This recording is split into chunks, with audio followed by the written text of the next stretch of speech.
au mois de juin, la même marine nationale a procédé à l'arraisonnement d'un navire appelé la Rosa, cette fois-ci qui contenait de la cocaïne. Les autres navires contenaient du hashish. Donc la marine a mis le produit à la disposition de l'administration des douanes pour les procédures judiciaires. Il y avait à peu près 8 tonnes 500 sur le premier conteneur et 8 tonnes 300 sur le deuxième conteneur. Maintenant, pour la saisie, la récente saisie de la cocaïne, il s'agit de 2 tonnes 26, c'est-à-dire 2026 kg de cocaïne.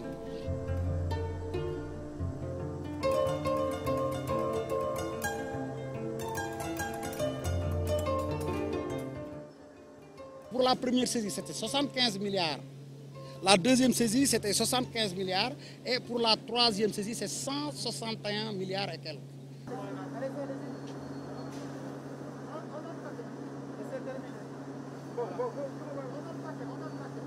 Tout le monde sait que quand une drogue rentre dans un pays, mais c'est tout le système économique qui est ébranlé. C'est de l'argent sale qui rentre, qui sort, qui n'est pas pris en compte et qui finance le terrorisme, qui finance la criminalité internationale.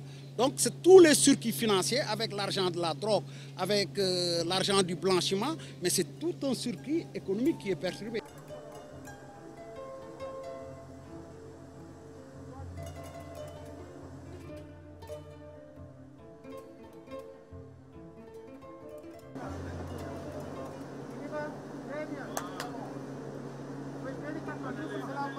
C'est quand même un événement important. Il est important parce que ça démontre de la détermination du Sénégal dans toute sa dimension à lutter contre ce phénomène-là, qui est le phénomène de trafic de drogue, tant au niveau national qu'au niveau international. Et les différentes saisies qui ont été opérées depuis un certain nombre d'années, depuis un certain temps, des quantités importantes comme celles qui viennent d'être incinérées aujourd'hui, prouvent à suffisance, en tout cas, ce que je viens de dire. Et c'est l'occasion de saluer ces résultats retentissants dans le combat contre la drogue. Mais également saluer la synergie qui a été quand même au début et à la fin du processus. Je ne reviendrai pas sur ce que le collègue a dit tout à l'heure, mais simplement le saluer. Parce que c'est ça les orientations de nos différentes hiérarchies, c'est ça la volonté en tout cas de nos chefs, et c'est ça le pari gagnant.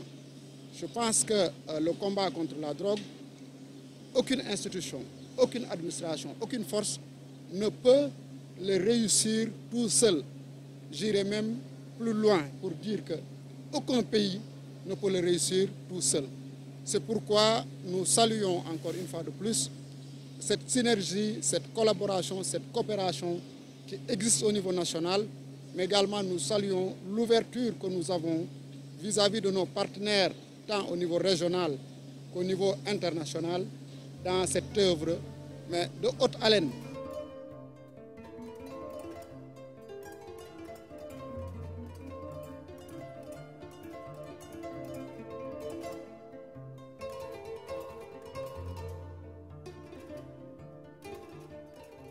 Que ce soit la gendarmerie, la police, la douane, aujourd'hui il est constant qu'aucune administration à elle seule ne peut arriver à gagner cette lutte-là. L'opération d'incinération de ce matin montre que vraiment il y a une très bonne collaboration entre les forces de défense et de sécurité. Bon, particulièrement avec la marine, il y a un protocole d'accord qui a été signé entre la marine nationale, c'est entre l'état-major même, et l'administration des douanes. Et il y a un addendum de ce protocole entre la marine nationale et l'administration des douanes. Et je vous dis, même il y a des moyens navals de l'administration des douanes qui sont gérés par la marine. C'est donc dire qu'il y a une très bonne coopération.